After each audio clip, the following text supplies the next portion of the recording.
A lot of guys have said that they've never seen that happen before. How productive of a meeting was that for you? Well, you guys have to understand, I mean, I've done that before with guys.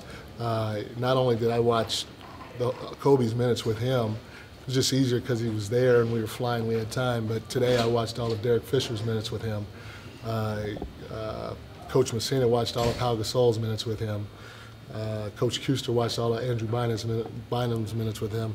Quinn Snyder did Matt Barnes. So that's what, to me, that's what you do. That's coaching, you know, and it doesn't matter who the player is, especially with the season the way it is, with game after game after game, and nobody having a chance to be able to get on the floor and practice.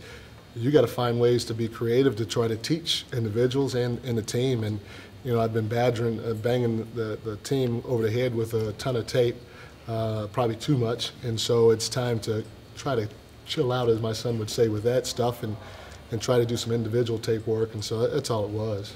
Andrew's had 2 successful games, but tonight he's facing a Houston team that possesses some problems with their bigs. They're fast, they got some good length, athletic. What do you see the key for him tonight is?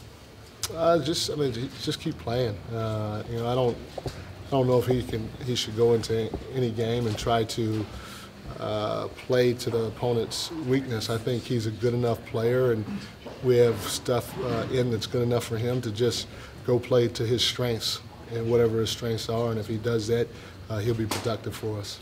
Is that going to be your coaching rotation? Like, I'm sorry, say it again? Is that going to be your coaching rotation? Like, is Messina going to be in charge of Pau and No. Houston in charge of Bynum? No, this was the first time that we've watched individual tape with guys like that, and that's just who I assign it to.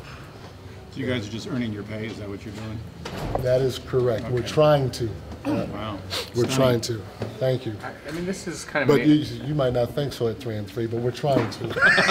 Is it going to be weird tonight going up against Houston and Pau and all this stuff that went around? No, you know what? Somebody asked me that maybe yesterday or the day before, and really the first time that I thought of that was when I was asked the question. So it's not weird for me. Maybe for Pau, I don't know, and Scola and the guys that were possibly involved in the deal, but not for me at all. It's kind of an old debate, even through the whole Phil Jackson era with Kobe, in that you got big guys who might be able to put it in 50%, 55 percentile in shooting, and he might have a night where it's not quite clicking. How do you kind of blend that? Kobe's aggressiveness is part of the positive, but can also be a double-edged sword. Yeah, you know, it's easy for me. You know how when you were in elementary school, there's that sign that says it's just less than or greater than, you know, and if something's greater than, I think the alligator's mouth opens to it. Well, he's got 5 championship rings, and Bynum and Gasol have maybe 1 or 2. So I'm gonna go with the man that's got 5. So whatever he does, obviously I'm gonna coach him, but I got to get to know him, and in order for me to get to know him and his game, he's going to make mistakes, and I'm going to make mistakes out on the floor. But that's why not only do Kobe and I, or Fisher and I, or Pau and I at times, that's why we sit and we watch tape afterwards sometimes, so we can better understand where he wants the ball, or he can better understand what I want on this particular possession or anything like that. I'm not. I mean, I think it's pretty neat that everybody's making a big deal of it, but I mean, it's early in the process. I'm getting to know him. He's got 5 or 6, I don't know, championship rings, so he's been there and done that, and so I'm going to give him some freedom. So in a sense, you're deferring. Shouldn't you know how many championship rings he has? Wouldn't that help? It probably would. Is it greater than or less than? Well, I know it's greater than Pau's and Andrews. Okay. That's it. The number's greater than Pau's and Andrews. In a sense, you're deferring a little, to a certain extent. I mean, you're coaching him, but there's a little bit of deferring to what he does. You could call it what you want. But I'm saying he's a great player, and you got to give great players, in my opinion, some freedom. You know, I mean, when I was in Indiana, we felt that at the time, Meta and Jermaine and Roar guys, they got freedom. San Antonio, Tim Duncan, he got freedom. You know, Cleveland, LeBron got freedom. Mo got more freedom than Boobie Gibson. You know, and that's how it is here. If you how do you weigh that? You realize it'll be 6-6. If you win a championship this year, 6 for Kobe, 6 for those guys. So how many does Bynum have? 2. 2 plus 2. Oh no, I wasn't adding them together. I was just that's pretty. Greater than. That's pretty good. That's pretty good.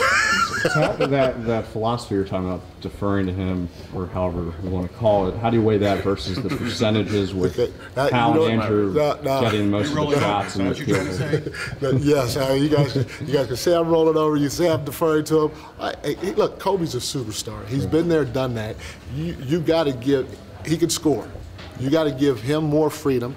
Then I give Darius Morris. I got to give Kobe more freedom than I may give Pau Gasol. I'm gonna give Kobe more freedom than Derek Fisher. That's it. I mean, there's nothing more to it. Who else works with you at your newspaper? Right here, this guy here. This guy. Right here. Right here. Right there. Okay. He probably has more freedom than he does. Right? Yes or no? And I take all the shots. Yes. Okay. Then this is that you can just put it. That's Kobe. That's Fish. Okay. That's Kobe. Maybe this is Powell. You know what I'm saying? So okay. So you know, or Darius Morris. Not the but no, yeah. But that's all. That's all it is. I don't know everybody quite yet. You know, after the question he asked me, I might give him meta. Okay, but that's all it is. So I mean, if you guys want to call it deferring, you can.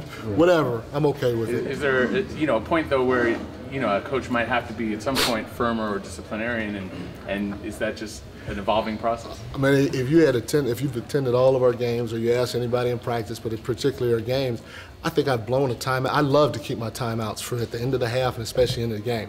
I'll blow a timeout in a heartbeat if Kobe's not getting back on defense or he blows an assignment or somebody else, because I've done it already. I've called a timeout specifically to say, Kobe, you've got to get back, right? I'm going to coach him.